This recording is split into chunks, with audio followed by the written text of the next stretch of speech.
welcome to another episode of Exploring Genetics. Today, I wanted to do a genetics episode. We haven't done one of these in a while. I wanted to talk about morph identification. I have here a desert ghost. This is a baby. In their single gene form, desert ghosts are not difficult to identify. The color is pretty unique. There's just not really another single gene that does this. The Sahara gene, I should say, it's a newer gene, and it looks very similar to desert ghost, but it seems a lot richer.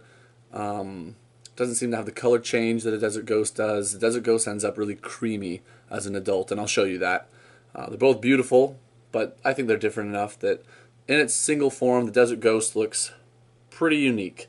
That yellowy cream color is desert ghost hallmark. However, there are some other things, because once you start to put desert ghost into other combinations, you want to be able to still ID it. So desert ghost has a fairly busy belly. The black from the back and sides continues into the belly quite a bit. One thing to me that is pretty unique to desert ghost is that the eyes of the alien heads are greatly reduced. You get a bunch of completely blank alien heads. You get a bunch with like one eye or eyes in weird places. You get a couple normal ones. That's a fairly standard alien head right there. But here's a one-eyed, a whole bunch of blanks. That's pretty standard in desert ghost, that for whatever reason the alien heads lose their eyes. Not only that, but the alien heads kind of, I think of it as melting.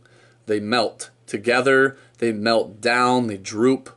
You don't see very many alien heads on here that are a standard shape. Bunch of them start to connect, like you can see right there. They lose their form and they become very much more random. A normal ball python or a ball python mutation that doesn't affect the pattern is going to have a fairly uniform set of alien heads that look kind of like this all the way down the sides, right? It's what ball pythons look like. It's what their natural pattern is evolved for. Desert ghost completely messes with that pattern. Not only does it lose most of the eyes, but it changes the shape of the alien heads completely. So belly is very busy, nice blacks along the belly. Very wonky pattern with some melted alien heads. The lack of eyes, to me that's a big one when you start to get it into other morphs. Let me go pull out another snake just so that we have a couple more samples to look at. But they should all follow this basic pattern. Here's a yearling. Again, nice bold colors. Nothing like a normal ball python. Very greatly reduced number of eyes on her alien heads. I see one eye there, but for the most part, real lack of alien heads, or of the eyes on the alien heads. And then again, the alien heads themselves are weird. They just tend to meld together. Weird shapes. Some are big, some are small. Some I think of them as melting. Honestly, that's what they look like to me. That the alien heads have melted. Very busy belly. Very busy belly. I love their bellies. Actually, desert ghosts have really awesome bellies. Very standard head pattern. Although again, the colors, of course, are the desert ghost colors. You'll notice that this girl is less yellow and more creamy. She's a year older. Desert ghosts change color. That is something that holds true even when you combine them into other mutations.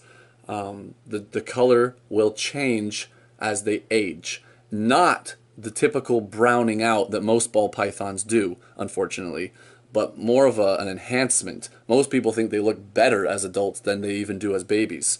More unique. So that, in a nutshell, is what this gene, desert ghost, the recessive desert ghost gene, does to a ball python.